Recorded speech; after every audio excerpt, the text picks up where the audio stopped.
കഴിഞ്ഞ ദിവസം ഇങ്ങനെ റീലിൽ സ്ക്രോൾ ചെയ്തുകൊണ്ടിരിക്കുന്ന സമയത്താണ് ബാംഗ്ലൂർ ഫോർട്ടിന്റെ വീഡിയോ കൺമുന്നിൽ പെടുന്നത്.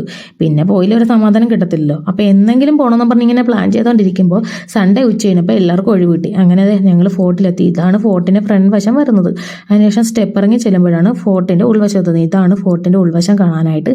ഇവിടെ എവിടെ നിന്ന് ഫോട്ടോ എടുത്താലും നല്ല അടിപൊളി കിടിലം ഫോട്ടോസാണ് കിട്ടുന്നത്. അങ്ങനെ ഈ ഏരിയയിൽ ഇരുന്നിട്ട് നമ്മൾ 3 ഫാമിലീസും ഫോട്ടോയും വീഡിയോയും കാര്യങ്ങളും എല്ലാം തന്നെ എടുത്തിട്ടുണ്ടായിരുന്നു. അതിനുശേഷം നമ്മൾ ഫ്രണ്ട്സിന്റെ കുറച്ച് പോസ്റ്റിംഗ് ഒക്കെയാണ് ഈ കണ്ടുകൊണ്ടിരിക്കുന്നത്. ഇതൊക്കെ ഇവിടെ ആടിയതെന്ന് എന്നോടൊന്നും തോന്നല്ലേ. അങ്ങനെ നേരെ നമ്മളിതേ ഈ തുരങ്കത്തിൽ കൂടെ ആണ് അടുത്ത ഏരിയയിലോട്ട് എത്തുന്നത്. ഇതിൻ്റെ അപ്പുറത്തൊരു വിശാലമായ വലിയ ഡോറ് തന്നെ ഉണ്ടെങ്കിലും ഇതുപോലുള്ള കാര്യങ്ങൾ കാണുമ്പോൾ കൗതുകം ലേശം കൂടുതലായതുകൊണ്ട് ഞങ്ങൾ എല്ലാവരും തന്നെ അതിലേക്കൂടെയാണ് കയറിയതും ഇറങ്ങിയതും. അപ്പോൾ ഇതൊക്കെയാണ് ഫോർട്ടിൻ്റെ ഉൾവശം കാണാനായിട്ട്.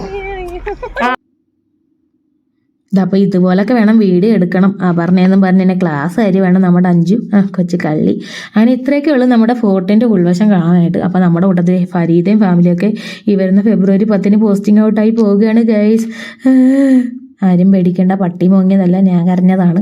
അപ്പോൾ ഇതൊക്കെ വർഷങ്ങൾക്ക് ശേഷം എടുത്ത് നോക്കുമ്പോൾ ഒരു മെമ്മറി. അതിന് വേണ്ടിയിട്ടാണ് ഞാൻ ഇതൊക്കെ ഇവിടെ ആഡ് ചെയ്തത്. അങ്ങനെ നമ്മൾ ഫുട്പാത്തിലൂടെ നടന്ന് KR മാർക്കറ്റിലെത്തി. അവിടെ ചെന്നപ്പോഴാണ് ഭയങ്കര ആളും ബഹളം. ആളുകളെ കണ്ടു കഴിഞ്ഞാൽ പിന്നെ ഞങ്ങൾക്ക് എല്ലാവരും ഇൻട്രോവേർട്ടാവും. പിന്നെ അവിടെ നിന്നില്ല. പിന്നെ പിള്ളേരെയും പിറക്കി കൂട്ടിയിട്ട് ഞങ്ങൾ നേരെ മടികളെ പോയിട്ട് ചായയും കുടിച്ചിട്ട് കോട്ടറിലേക്ക്